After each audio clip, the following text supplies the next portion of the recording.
অতঃপর পরবর্তী বিষয়ে আমরা উপস্থিত হচ্ছি। বামন দেবীর এক নাম ছিল উপেন্দ্র, বলিরাজের এক নাম ছিল ইন্দ্রসেন, আর শুক্রাচার্যের এক নাম আছে কবি।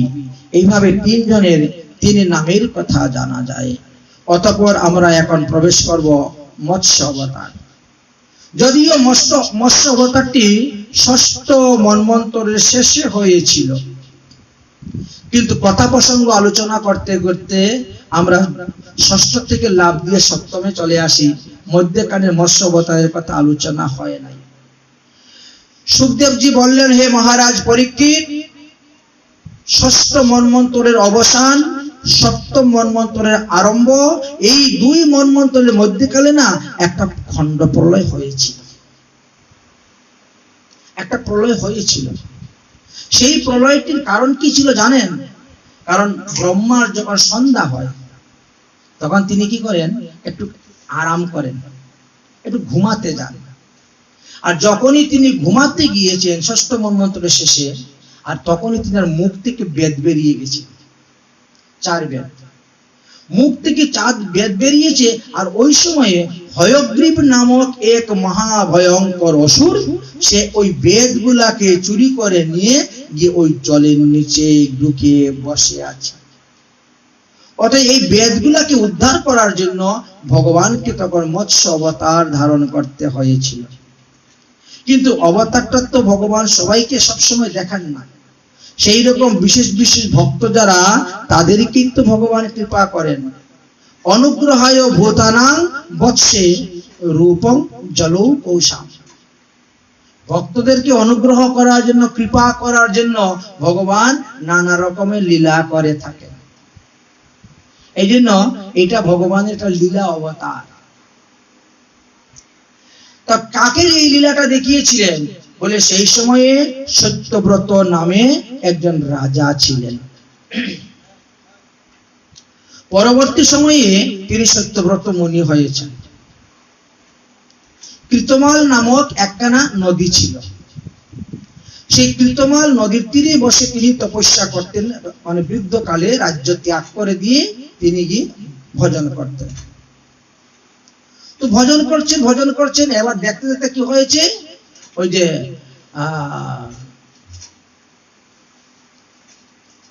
পিতৃতর্পণের দিন এসে উপস্থিত হয়েছে, মহালয়া।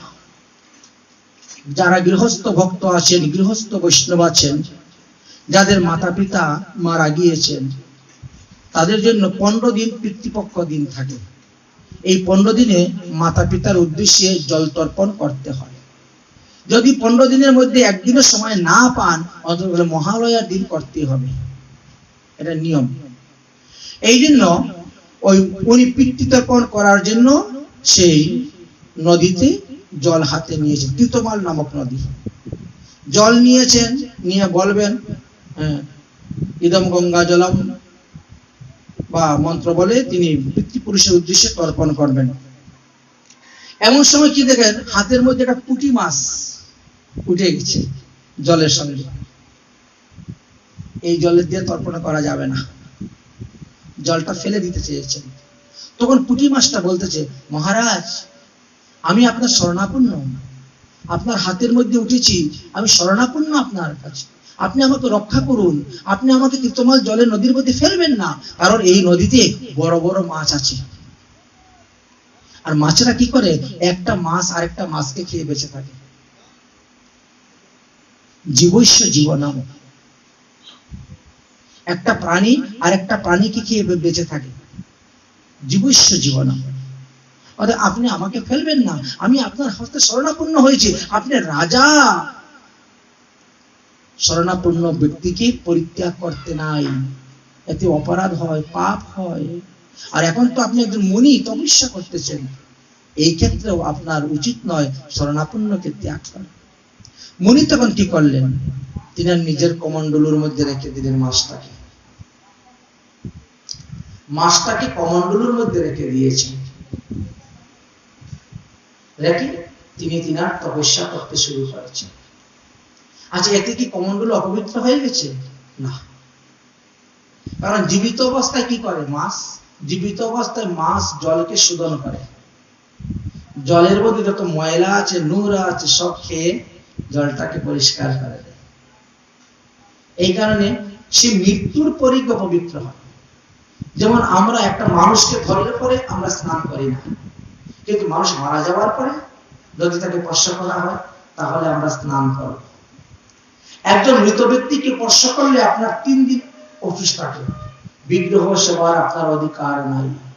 সে আপনার গোষ্ঠী নয়, সে আপনার জ্ঞাতি নয়, সে আপনার আত্মীয় স্বজন নয়। তথাপিও যদি কোনো মৃত ব্যক্তিকে স্পর্শ করা হয় তাহলে 3 দিন তার সেবা পূজা বন্ধ। শুধু গৃহস্থের ক্ষেত্রে নয়, এটা সন্ন্যাসীর ক্ষেত্রেও, এটা বাবাজিদের ক্ষেত্রেও। আমাদের রাধাকুণ্ডে যে সমস্ত মহাত্মাগণ প্রাপ্তি হন, আমরা যারা দাহ সংস্কার করতে যাই তাদেরকে 3 দিন আমরা কোনো উৎসবে গিয়ে যোগদান করতে পারি না। মানে উৎসবে পরিবেশন করতে পারবো না, উৎসবে রান্না করতে পারবো না। তোমার নিজের ঘরে ঠাকুর সেবা তুমি নিজে করো, নিজে রান্না করো, ভোগ নিজে খাও। ত্যাগী বৈষ্ণবদের ক্ষেত্রে পর্যন্ত এতটুক নিয়ম, গৃহস্থ বৈষ্ণবদের ক্ষেত্রে তো আরো বেশি কঠিন নিয়ম। যাই হোক, এবার কি হলো, সত্যব্রত মুনি কমণ্ডলুর মধ্যে মাছটাকে রেখে দিয়ে তিনি ভজন করলেন। ভজন সমাপ্ত হওয়ার পরে মাছটাকে সঙ্গে করে নিয়ে বাড়িতে চলে আসলেন। এসে তিনি হাত পা ধুয়ে রান্না বান্না করে খাওয়া দাওয়া করে শয়ন করলেন। মাছটা বলতেছে, মহারাজ আপনার এই কমণ্ডলের মধ্যে তো জায়গাটা অল্প, এখানে ঘোরাফেরার মতন আমার মানে পরিবেশ হচ্ছে না, কষ্ট হচ্ছে, একটু বড় জায়গার মধ্যে আমাকে নিয়ে রাখুন না। কমণ্ডল থেকে বের করে তিনি বড় একটা চারির মধ্যে রাখলেন, গামলার মধ্যে মাটি জল দিয়ে রেখে দিয়েছে। 1 ঘন্টা যেতে না যেতেই যতটুকু বড় গামলা তত বড় মাছ হয়ে গেছে। মহারাজ এই কারণে তো থাকতে আমার কষ্ট হচ্ছে, চলাফেরা করতে, আর একটু বড় জায়গার মধ্যে নিয়ে রাখুন না, নিয়ে পুকুরের মধ্যে ফেলে দেবেন। 1 রাত্রি যেতে না যেতে এই পুকুর যত বড়, মাছ তত বড় হয়ে গেছে। মহারাজ এই কারণেও তো আমার বাস করতে কষ্ট হচ্ছে, আমাকে একটু বড় জায়গায় নিয়ে রাখুন না। আবার বড় অদ্ভুত মানুষ, এইরকম মাছ তো আমার জীবনে কখনো দেখি নাই। 1 দিনের মধ্যে এত বড় হয়ে গেছে, লম্বা চড়া হয়ে গেছে। যা বাবা, তোকে সমুদ্রের মধ্যে ফেলে দিব, কত বড় হতে পারে। এই জন্য সেই মৎস্যটাকে কাঁধে করে নিয়ে রওনা হয়ে গেছেন, আর সমুদ্রের দিকে রওনা হয়েছে। সমুদ্রের মধ্যে গিয়ে উপস্থিত হয়েছে, এখন মাছ ফেলে দিবেন সমুদ্রে। মৎস্য বলছে, মহারাজ আপনি আমাকে ফেলবেন না, তো কি করবো, তুমি এত বড় বড় হচ্ছ, আমি কোথায় রাখবো তোমাকে, জায়গা দিব। দেখেন সমুদ্রের মধ্যে বড় বড় প্রাণী আছে, 10টা 12টা হাতি একবারে গিলে ফেলতে পারে, এত বড় বড় প্রাণী আছে, আপনি আমাকে ফেলবেন না। রাজা তো বলতে, পুরো দেশে এই তুমি কে বলো তো, তুমি ভূত, প্রেরক, দৈত্য, দানব, কে তুমি? এই কালকে থেকে তুমি আমার সঙ্গে নাটক করতেছ, একবার এক রকম ভাবে। এটা তো সাধারণ মৎস্যত্ব নয় ধর্ম, তুমি কেন আমার সাধন ভজনে বাধা দিচ্ছ? এই কালকে থেকে তোমার পিছনে পড়ে আমার সাধন ভজন সব নষ্ট হয়ে গেছে, কে তুমি, তোমার আসল পরিচয়টা দেও। ভগবান তারা শঙ্করাচার্য বাধা পদ্ম নিয়ে দাঁড়িয়ে গেলেন, আমি ভগবান বিষ্ণু, তুমি মাছের রূপ ধারণ করে কেন এসেছ আমার কাছে? বলে, আর মাত্র 7 দিন সময় আছে, আর 7 দিন সময় আছে, 7 দিন পরে মুষলধারে বৃষ্টি হবে, আর বৃষ্টি হয়ে পৃথিবীটা সমস্ত জলমগ্ন হয়ে যাবে, একটা গাছপালা পশু পাখি কেউ থাকবে না, সব ধ্বংস হয়ে যাবে। তো এই জন্য তোমার কাছে একটা নৌকা আসবে, আমি পাঠাবো, তুমি যত গীতা ভাগবত আদি গ্রন্থ পুরাণ আছে সব নৌকার মধ্যে তুলে রাখবে। প্রতিটা খাদ্য শস্যের বীজ, ধানের বীজ, গমের বীজ, শস্য বীজ সব রাখবে একত্র করে, আর এই নৌকার মধ্যে সমস্ত বীজ আদি তুলে রাখবে। আমি মৎস্যরূপ ধারণ করে এই জন্যই আসবো যে হয়গ্রীব নামক অসুরকে বধ করে বেদকে উদ্ধার করে নিয়ে ব্রহ্মার কাছে দেওয়ার জন্য। আর তুমি ছাড়া পৃথিবীতে এখন শ্রেষ্ঠ ভজনশীল মহাত্মা আর কেউ নেই, তাই তোমাকেই আমি এই রূপ দর্শন করতে দিয়ে আসলাম। এই কথা বলে ভগবান অন্তর্ধান হয়ে গেলেন। সঙ্গে সঙ্গে বৃষ্টি শুরু হয়ে গেল, মুষলধারে 7 দিন 7 রাত বৃষ্টি হয়ে গেল। এমনই বৃষ্টি শুরু হলো যে দেখতে দেখতে দেখতে দেখতে সমস্ত পৃথিবীর গাছপালা, পাহাড় পর্বত সব নদী নালা খাল বিল শুধু খালি জল আর জল। একখানা নৌকা ভেসে এসেছে, নৌকার মধ্যে সমস্ত খাদ্যদ্রব্য শস্যের বীজ অর্পণ করেছেন, উপস্থিত করেছেন। তারপরে দেখেন বসতির সাপ এসেছে আর সেই মৎস্য এসেছে, বিরাট বড় শরীর ধারণ করে সেই মৎস্য এসে উপস্থিত হয়েছেন। 1200 কিলোমিটারের বড় মৎস্য হয়েছিলেন। এমন মৎস্য, মাথার মধ্যে দুটা শিং ছিল, স্বর্ণের মতো ঝলমল করেছিল। আর ওই মৎস্যের মাথার মধ্যে, শিংয়ের মধ্যে বাসুকি দিয়ে রডু তৈরি করে সেটা নৌকার সঙ্গে বেঁধে দেওয়া হয়েছিল। যতদিন পর্যন্ত ব্রহ্মা শয়ন করেছিলেন ততদিন পর্যন্ত ভগবান মৎস্য অবতার নিয়ে এইভাবে ভ্রমণ করে করে এই বৈবস্বত মনু আদি সমস্ত পুণ্য মানুষ ছিলেন তাদেরকে নিয়ে নৌকা ভ্রমণ করেছিলেন। আর তাদেরকে যে জ্ঞান দিয়েছিলেন সেই জ্ঞানটার নাম হলো মৎস্য পুরাণ। এইভাবে শ্রীমদ্ ভাগবত মহাপুরাণের প্রথম থেকে অষ্টম স্কন্ধ আমাদের বিশ্রাম হয়ে গেল এবং আমরা নবম স্কন্ধেতে প্রবেশ করব। এই মৎস্য পুরাণ যে বৈবস্বত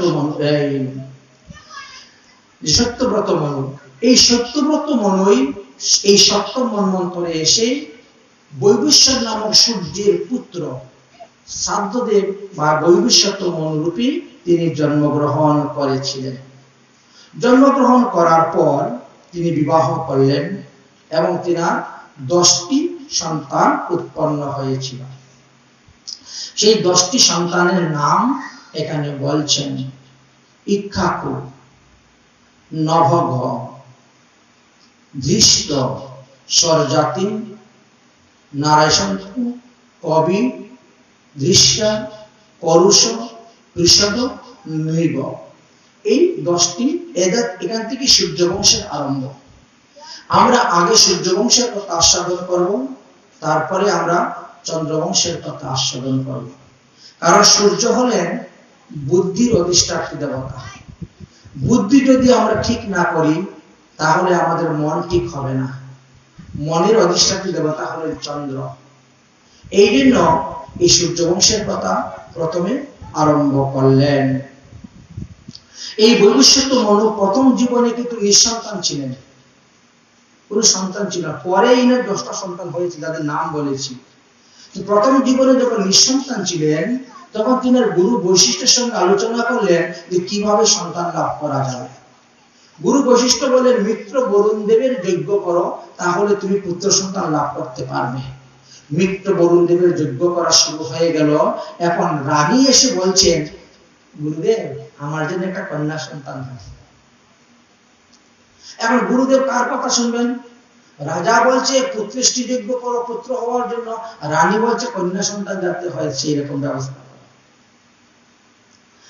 গুরু বৈশিষ্ট্য মন্ত্রগত করে আরম্ভ করলেন যজ্ঞ। যজ্ঞতে চরু উঠলো, চরু ভক্ষণ করালেন। রাজা একটি কন্যা সন্তান লাভ হলো। কন্যার নামটি ছিল ইলা। এতে রাজা সন্তুষ্ট নহে। আমার এত বড় রাজ্য আমার মেয়ে কেমন করে পরিচালনা করবে? আমি তো যজ্ঞ করেছি পুত্র সন্তান লাভের জন্য, তবে আবার কন্যা সন্তান হলো কেন? হে গুরুদেব, আপনাদের মন্ত্রের এরকম বেবিচারী হয় কেন? চাইলাম একটা, তার বিপরীত পেলাম। গুরুদেব দেখলেন যে শিষ্য সন্তুষ্ট নয়, অসন্তুষ্ট। শিষ্যকে সন্তুষ্ট করার জন্য এবার বৈশিষ্ট্য মুনি ভজনে বসে গেলেন। ভগবান শ্রীকৃষ্ণের ধ্যান করে তপস্যা করতে আরম্ভ করলেন। তপস্যার দ্বারা শক্তি লাভ করে ভগবানের কাছ থেকে বর নিয়ে এনে এই কন্যাটিকে আবার পুত্র বানিয়ে দিলেন। যখন তার কন্যা ছিল তখন তার নাম ছিল ইলা। সেই ইলা নামক কন্যাটিকে তপস্যা করে ভগবানকে সন্তুষ্ট করে ভগবানের কাছ থেকে বর এনে তাকে পুত্র বানিয়ে দিয়েছেন। এই নেন রাজা, আপনার পুত্র, নেন রাজগদ্দিতে বসান, রাজা হয়ে থাক। রাজগদ্দিতে বসিয়েছেন, সে যুবরাজ হয়েছে। একদিন বলছে, বাবা আমাদের রাজ্যের সীমানাটা একটু ঘুরে আসি। তাই তিনি রাজ্যের সীমানা ঘোরার জন্য রওনা হয়েছেন। রথের মধ্যে হয়ে রওনা হয়েছে, সঙ্গে অনেক লোক আছে, অনেক খাদ্য সামগ্রী আছে, যুদ্ধ যাতে কেউ আক্রমণ করলে যুদ্ধ করা যায় সেরকম সব ব্যবস্থা আছে। সবকিছু নিয়ে রওনা হয়েছে। কিন্তু যেতে যেতে যেতে যেতে হিমালয়ের পাদদেশে এমন একটি স্থানে গিয়ে উপস্থিত হয়েছেন যাকে অম্বিকা বন বলা হয়, যে বনের মধ্যে মহাদেব এবং পার্বতী তারা বাস করেন, যে বনের মধ্যে পার্বতী দেবীর অভিসম্পাদ আছে। এই বনের মধ্যে যদি কোনো পুরুষ প্রবেশ করে তাহলে সেই পুরুষ নারীত্ব প্রাপ্তি হয়ে যাবে, নারী হয়ে যাবে। কিন্তু এই সুধম্য এটা জানতেন না, মানে ইলা যিনি নারী থেকে পুরুষ হয়েছেন, পুরুষ হওয়ার পরে তার নাম ছিল সুধম্না, এটা জানতেন না তিনি ওই বনের দিকে রওনা হয়ে যাচ্ছেন সমস্ত প্রজাদেরকে নিয়ে। বনের মধ্যে প্রবেশ করার সঙ্গে সঙ্গে দেখেন সমস্ত ঘোড়াগুলা ঘুরি হয়ে গেছে, সমস্ত পুরুষগুলা নারী হয়ে গেছে, নিজের শরীরের অঙ্গ দেখে নারী হয়ে গেছে, সর্বনাশ হয়েছে। লজ্জায় আর তিনি বাড়ি ফিরে যাচ্ছেন না, তিনি ওখানে থেকে গেলেন, ওখানে থেকে যাচ্ছেন। এদিকে আকাশের যে চন্দ্র আছেন, চন্দ্রের পুত্র হলেন বুধ। এই বুধ তখন দেখতে পেলেন এই ইলাকে, আরে এত সুন্দর সুন্দর রমণীগণ বনের মধ্যে ঘুরে বেড়াচ্ছে কেন, তারা বাড়ি ফিরে যাচ্ছে না কেন, কি ব্যাপার? তার মধ্যে তো একজন রাজকুমারী। এই দর্শন করে বুধ চলে আসলেন। বুধ এসে জিজ্ঞাসা করলেন ঘটনাটা কি, সমস্ত ঘটনা জানলেন। বুধ বললেন তাহলে ওই বনের মধ্যে আমি প্রবেশ করব না, তোমরা এখানে আসো, আমি তোমাদেরকে রক্ষা করব, আমি তোমাদেরকে দেখাশোনা করব। ইলা প্রসন্ন হয়ে গেলেন, বুধের সঙ্গে ইলার বিবাহ হয়ে গেল এবং পুরুরবা নামে এক সন্তান জন্ম নিল, পুরুরবা। কিন্তু এইভাবে কতদিন বনের মধ্যে থাকবেন? একজন দাসীকে পাঠাইলেন গুরুদেবের কাছে। গুরু বৈশিষ্ট্যের কাছে গিয়ে সমস্ত ঘটনা খুলে বললেন। গুরু বৈশিষ্ট্য তখন মহাদেবের তপস্যা করতে বসলেন, তপস্যা করে মহাদেবকে সন্তুষ্ট করলেন। মহাদেব বলছে বৈশিষ্ট্য বলো তুমি কি চাও বল। বলে আমার এই শিষ্যটা যাতে আবার পুরুষ হয়ে যায় সেই বর আমাকে দান করে। মহাদেব বলছেন ওটা আর হবে না। প্রথমে সে নারী হয়ে জন্মগ্রহণ করেছিল, শ্রীকৃষ্ণের তপস্যা করে তুমি তাকে পুরুষ বানিয়ে দিয়েছো। সে এখন আবার এসে পার্বতীর অভিশপ্ত বনে ঢুকে আবার নারী হয়ে গেছে, তাকে আর পুরুষ করা যাবে না। কেন? আমি যে তপস্যা করলাম, আমার তপস্যার ফল কি বিফল যাবে? আমার তপস্যার ফল আপনি দিবেন না? মহাদেব লজ্জিত হয়ে গেলেন। ঠিক আছে, আমি একটু পার্বতীর কাছে যাই। তাহলে মহাদেব পার্বতীর কাছে গিয়ে উপস্থিত হয়েছিল। ও পার্বতী, তুমি যে বনের মধ্যে অভিশপ্ত দিয়েছিলে এই বনে যে প্রবেশ করবে সে নারী হয়ে যাবে। ভবিষ্যৎ মনুর পুত্র সুধম্য নারী হয়ে গেছে। তার গুরুদেব বৈশিষ্ট্যমণি আমার তপস্যা করতেছেন তাকে পুরুষ করার জন্য। এখন বলো তো কি করি? কেউ তপস্যা করলে তার তপস্যা ফল দিতে হবে, না হলে যে তার কাছে আমি ঋণ হয়ে যাব। এখন কি করা যায়? যাতে তোমার কথাও ঠিক থাকে আমার কথাও ঠিক থাকে, এইরকম কোনো উপায় করে দাও না। পার্বতী দেবী তখন বললেন ঠিক আছে, সে 1 মাস হবে পুরুষ, 1 মাস হবে নারী। একই মানুষের শরীরে 2 বার পরিবর্তন হয়ে যাচ্ছে। ডাক্তার লাগবে না, কবিরাজ লাগবে না, সার্জারি করতে হবে না। 1 মাস পুরুষ, 1 মাস নারী। বরপ্রাপ্ত হয়ে আসলেন, সঙ্গে সঙ্গে সুধম্য পুরুষ হয়ে গেলেন। নারী অবস্থায় যে তিনার সন্তান হয়েছিল, যাকে পুরুরবা বলা হয়, তাকে সঙ্গে করে নিয়েই পিতার রাজ্যে চলে আসলেন। সমস্ত ঘটনা শুনলেন, এবার তাকে রাজগদ্দিতে বসালেন। 1 মাস প্রাণপণে রাজত্ব করেছেন, প্রজাদেরকে সন্তুষ্ট করে দিয়েছেন। পরের মাসেই স্ত্রী নারী হয়ে গেলেন, মাথায় ঘোমটা দিয়ে শাড়ি পরে ঘরের ভিতরে বসে থাকেন, আর সামনে বেরোন না। প্রজাদের মনের দুঃখের কথা শুনতে যান না, এতে প্রজারা অসন্তুষ্ট। 1 মাস নারী, 1 মাস পুরুষ, 1 মাস নারী, 1 মাস পুরুষ। যখন পুরুষ তিনি হন, তখন তিনার দেহের মধ্যে কামনা বাসনা যায়, যার ফলে তিনি আবার বিবাহ করলেন। বিবাহ করার পরে তিনার 3টি পুত্র সন্তান উৎপন্ন হয়েছিল। একজনের নাম উৎকল, একজনের নাম গয়, আর একজনের নাম ছিল বিমল। এদেরকে তিনি দক্ষিণাত্য দেশের রাজা করে দিয়েছিলেন, একথা জানা যায়। যাই হোক, এই সুদর্ণের কথা এখন এখানে আমরা রাখলাম। এবার আমরা ইক্ষ্বাকুর কথার দিকে যাচ্ছি। ইক্ষ্বাকু কিভাবে জন্মগ্রহণ করেন? ইক্ষ্বাকু আজ 10টি পুত্র। এই মেয়ে আর ছেলে, একবার ছেলে একবার মেয়ে হয়, এতে বৈবস্বত মনু খুশি প্রসন্ন নয়। তিনি চিন্তা করলেন যে এর দ্বারা আমার কোনো কাজ হবে না, অতএব আমাকে আবার নতুন ভাবে সন্তান সৃষ্টি করতে হবে। এই জন্য তিনি হরিভজন করতে চলে গেলেন। 100 বৎসর হরিভজন করতেছেন। হরিভজন করতে করতে করতে করতে একদিন হাঁচি এসেছে।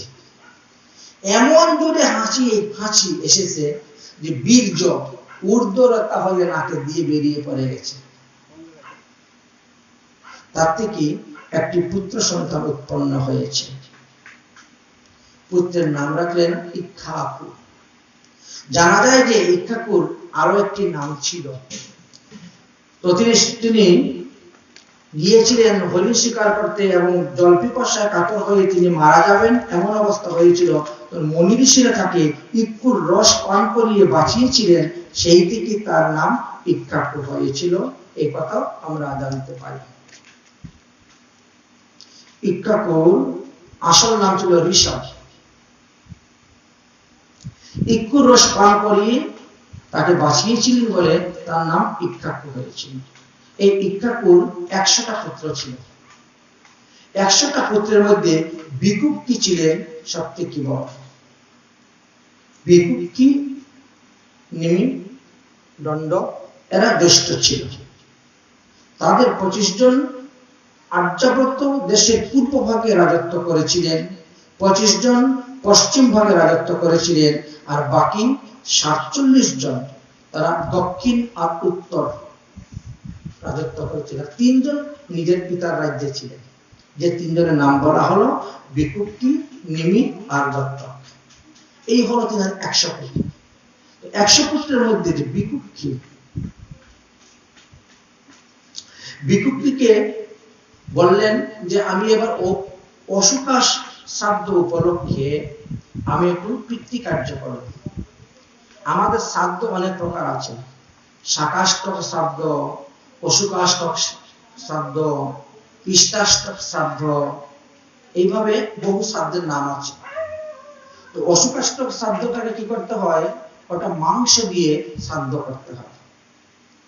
অন্যান্য যুগে, সত্য যুগে, ত্রেতা যুগে, দ্বাপর যুগে, 3 যুগেই, ত্রেতা যুগ থেকে বন্ধ হয়ে গেছে, সত্য যুগে, ত্রেতা যুগে 2 যুগেই শ্রাদ্ধতে মাংস ব্যবহার হতো এবং শুদ্ধ মাংস আনতে হবে। শুদ্ধ মাংস মানে হরিণের মাংস এরকম, খরগোশের মাংস এরকম ভাবে শুদ্ধ মাংস আনতে হবে। এই জন্য পুত্রকে পাঠালেন, দায়িত্ব দিলেন যে যাও তুমি গিয়ে শুদ্ধ মাংস নিয়ে আসো। হরিণ, খরগোশ আদি অনেক প্রাণীকে বধ করেছে, রথের মধ্যে তুলে রওনা হয়েছে। রাস্তায় খুব ক্ষুধা লেগে গেছে, তার থেকে একটি খরগোশ নিয়ে আগুনের মধ্যে পুড়ে তিনি খেয়ে নিয়েছেন ক্ষুধা নিবারণ করার জন্য। বাড়িতে যখন এসে উপস্থিত হয়েছেন শ্রাদ্ধ কার্য করবেন, বশিষ্ঠ মুনি হাতে জল নিয়েছেন মাংসকে শুদ্ধ করার জন্য। ধ্যানস্থ হয়ে বলে যে না, এই মাংস অপবিত্র হয়ে গেছে, এই মাংস শুদ্ধ নয়, এই মাংস দিয়ে শ্রাদ্ধ করা যাবে না। কেমন করে পবিত্র হলো? মানে তার অগ্রভাগ খেয়ে নিয়েছে। অগ্রভাগ খেয়ে নিলে সেটা অপবিত্র হয়। মনে করেন আপনি বাজার থেকে 1 ডজন কলা কিনে বাড়িতে আসছেন, ঠাকুর ঘরে ঢুকবেন কলাটা নিয়ে, এমন সময় আপনার নাতি, ছেলের দিকে নাতি বা মেয়ের দিকে নাতি বা কলা কলা বলে দেখে কাঁদতে শুরু করে দিয়েছে। আপনি কি করবেন তখন? ওখান থেকে একটা কলা ভেঙে দিয়ে দিলেন, তাই না? এই যে একটা কলা আপনার নাতিকে দিয়ে দিলেন, বাকি 11টা কলা অপবিত্র হয়ে গেছে, সেটা ভগবত সেবায় লাগবে না।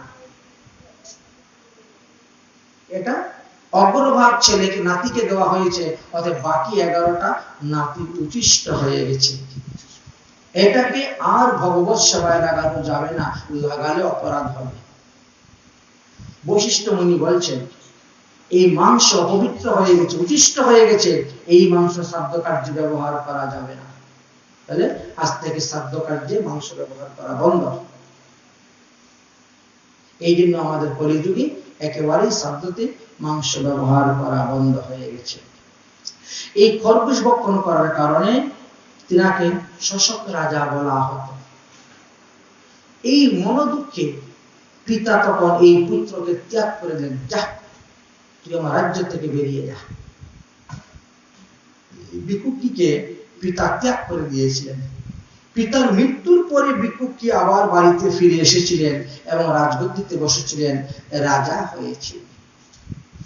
আচ্ছা, এবার আমরা রাজা সরজাতির বংশের কথা আলোচনা করব। রাজা সরজাতির একটি কন্যা ছিল, কন্যার নাম ছিল সুকন্যা। সুকন্যা একদিন বলছে, বাবা আমরা পিকনিক করতে যাব, বনভোজন করব, সব সখীদেরকে নিয়ে বনভোজন করতে যাব। রাজার একমাত্র মেয়ে, আদরের মেয়ে, তাই রাজা ঘোড়া রথ লোকজন নিয়ে একটি বনের মধ্যে গিয়েছেন পিকনিক করার জন্য। আচ্ছা, বনটা ছিল কিন্তু চবনমুনির বন। উনি জানতেন না, কারণ চবনমুনি বহু বৎসর হয়ে গেছে তিনি তপস্যা করতে করতে ওই মাটি ঢিপি ডেকে ওনাকে ঢেকে দিয়েছে। এই বনে যে কেউ আছে কেউ জানে না, কেউ দেখতে পায় না। ওই বনে যখন তারা গিয়েছেন বনভোজন আনন্দ উৎসব করার জন্য, রাজার কন্যা সুকন্যা চতুর্দিকে সখীদেরকে নিয়ে দৌড়াদৌড়ি করতেছে, খেলতেছে। খেলতে খেলতে হঠাৎ একটা বট গাছের নিচে ওই মাটির ঢিপি থেকে দেখে একটা জোনাকি পোকার মতন আলো দেখা যাচ্ছে, ছিদ্র, একটা গোল ছিদ্র থেকে আলো দেখা যাচ্ছে। আরে এই আলোটা কিসের আলো রে? এই একটা শলা নিয়ে আস না, ওটাকে গর্তটাকে বড় করে দেখি তো কি সুন্দর আলো দেখা যাচ্ছে। শলা দিয়ে যেই মাত্র খোঁচা দিয়েছেন, ফিসকারি দিয়ে রক্ত বেরোতে শুরু হয়ে গেছে। সর্বনাশ! ভয়ে ভীত হয়ে সবাই দৌড়ে পলায়ন করেছে। এতে কি হয়েছে? রাজা যাদেরকে নিয়ে সেই বনে গিয়েছিলেন সকলের মলমূত্র বন্ধ হয়ে গেছে, পেট ফুলে যাচ্ছে, প্রাণ যায় যায় অবস্থা, কোনো উপায় নেই। এখন কি করবেন কিছুই তারা খুঁজে পাচ্ছেন না। হায় হায় হায় হায়! ভ্রমণ করতে করতে মুনি ঋষিদের সঙ্গে সাক্ষাৎ হলো, তাদেরকে বললেন, তারা বলছেন এটা চবনমুনির বন, আর এই বনে তোমরা এসেছো, নিশ্চয়ই তোমাদের কোনো অপরাধ হয়েছে চবনমুনির চরণে, আর এই জন্য তোমাদের এই দুরবস্থা। যেভাবে হোক আমাদেরকে অভিশাপ থেকে মুক্ত করুন। বলেছে চবনমুনির চরণে ক্ষমা চাও। এই তোমরা কে কি অপরাধ করেছো বলো তো? তখন রাজকন্যা সুকন্যা নিজেই তিনার অপরাধের কথা স্বীকার করে নিলেন। সেই স্থানে গিয়ে উপস্থিত হলো, রক্ত বেরোচ্ছে, জল কলস কলস জল ঢালতে শুরু করলেন। সমস্ত ওই মাটি সরে গেল। দেখেন চবনমুনি বসে তপস্যা করতেছেন। হে মুনিবর, আমার মেয়ের অপরাধ ক্ষমা করুন, আমাদেরকে রোগমুক্ত করে দিন। অপরাধ ক্ষমা করব, আমার অবস্থা কি হবে? তোমার মেয়ে আমার চোখ কানা করে দিয়েছে, আমার চোখ নষ্ট করে দিয়েছে। তোমার মেয়েকে আমার কাছে বিবাহ দিয়ে যাও, তাকে সারা জীবন আমাকে পোষণ করতে হবে। আমি অন্ধ মানুষ, কোথায় যাব, কোন দিকে চলব? আর না হলে তোমরা এই রোগ থেকে মুক্ত হবে না। সুকন্যা পিতাকে রক্ষা করার জন্য, রাজ্যের প্রজাদের সুখের বিধানের জন্য তিনি চবনমুনিকে বিবাহ করতে রাজি হয়ে গেলেন। বিবাহ কার্য হলো, আর ঋষির আশীর্বাদে সবাই রোগমুক্ত হয়ে চলে গেলেন। এইভাবে বেশ কিছুদিন অবস্থান করতেছেন। একদিন স্বর্গ হইতে এসে উপস্থিত অশ্বিনী আর কুমার। অশ্বিনী কুমার এসে উপস্থিত হয়েছেন। চবনমুনি বলছেন, ভাই, তরুণী যুবতীর কাছে বৃদ্ধ স্বামী বিষের সমতুল্য। তোমরা তো স্বর্গের বৈদ্য, এমন কিছু ঔষধ থাকলে দাও না, আমি খেয়ে দেবতাদের মতন যৌবন রূপ প্রাপ্ত হয়ে যাব, আমার চক্ষু ভালো হয়ে যাবে। আছে এমন ঔষধ আমাদের স্বর্গে আছে, কিন্তু সেই ঔষধ আপনাকে পান করাইলে আমাদের কি লাভ হবে? চবনমুনি বলছেন, ঘোড়ার পেটে তোমাদের জন্ম, এই জন্য দেবরাজ ইন্দ্র তোমাদেরকে দেবতা বলে গ্রহণ করে না। সে তোমাদেরকে যজ্ঞের ভাগ দেয় না। তোমরা যদি আমারই উপকার করতে পারো, আমি তোমাদেরকে যজ্ঞের ভাগ দিব, আমি তোমাদেরকে দেবতা বলে গ্রহণ করাবার ব্যবস্থা করে দিব। রাজি হয়ে প্রসন্ন হয়ে গেলেন, স্বর্গ থেকে ঔষধ নিয়ে আসলেন, চবনমণিকে ঔষধ সেবন করালেন, আর ধরে নিয়ে পুকুরের মধ্যে স্নান করাইয়া তুললেন। এমনি চবনমণি অশ্বিনী কুমারের মতো দেবতার রূপ প্রাপ্ত হয়ে গেলেন। সুকন্যা অত্যন্ত প্রসন্ন হলেন, আমাদের কার্য সিদ্ধ হয়ে গেছে, এবার তোমার কার্য করার জন্য আমি যাচ্ছি যজ্ঞ করতে। সুকন্যাকে সঙ্গে করে নিয়ে স্বরজাতির কাছে গিয়ে উপস্থিত হয়েছেন। স্বরজাতি বলছে, ওরে মা, তুই কি করলি রে? তুই আমার বংশে কলঙ্ক লাগাইলি। এক বৃদ্ধ তপস্বী ব্রাহ্মণের কাছে তোকে বিবাহ দিলাম, আর তুই একটা যুবক ছেলের হাত ধরে ষষ্ঠী নষ্টি করে ঘরে ঘুরে আসলি। বাবা, উনি সেই চবনমণি, উনি অশ্বিনী কুমারের যে প্রসাদ পেয়েছিলেন, এক দ্বারা কৃপাপ্রাপ্ত হয়েছেন। যজ্ঞ করো। শুরু হলো যজ্ঞ। যজ্ঞ করার সময় যখন তিনি অশ্বিনী কুমারকে যজ্ঞের ভাগ অর্পণ করবেন, আর এই কথাটা জানতে পেরে দেবরাজ ইন্দ্র তখন অস্ত্র উত্তোলন করেছেন চবনমণিকে বধ করার জন্য। চবনমণি তপস্যার দ্বারা এই বস্তুটি জানতে পেরে তিনি এখান থেকে মন্ত্রের দ্বারা ইন্দ্রের হস্তকে স্তম্ভন করে দিয়েছেন। ইন্দ্রের হস্ত ডান দিকে নামাতে পারে না, বাম দিকে নামাতে পারে না, আগেও হয় না, পিছেও হয় না, এমনকি সেই অস্ত্র হাত থেকে আর পতিত হচ্ছে না। এই অবস্থায় ইন্দ্র গিয়ে উপস্থিত হয়েছেন ব্রহ্মার কাছে, যে আমার হাতকে স্তম্ভিত করে দিয়েছে, এখন বলুন আমি কিভাবে ভালো হব। বলে, তুমি যাও, তুমি যে তিনার চরণে শরণাপন্ন হও, তবে তিনি তোমাকে রক্ষা করবেন। এসে উপস্থিত হয়েছিলেন। উপস্থিত হওয়ার পরে বললেন যে, দেখো,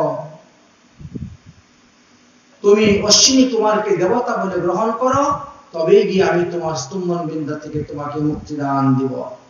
তখন দেবরাজ ইন্দ্র অশ্বিনী কুমারকে দেবতা বলে স্বীকার করে নিলেন, আর এইভাবে অশ্বিনী কুমার চলে গেলেন। অতঃপর চতুর্থ অধ্যায়তে নাভাগ এবং অম্বরীশের উপকারের কথা বলেছেন।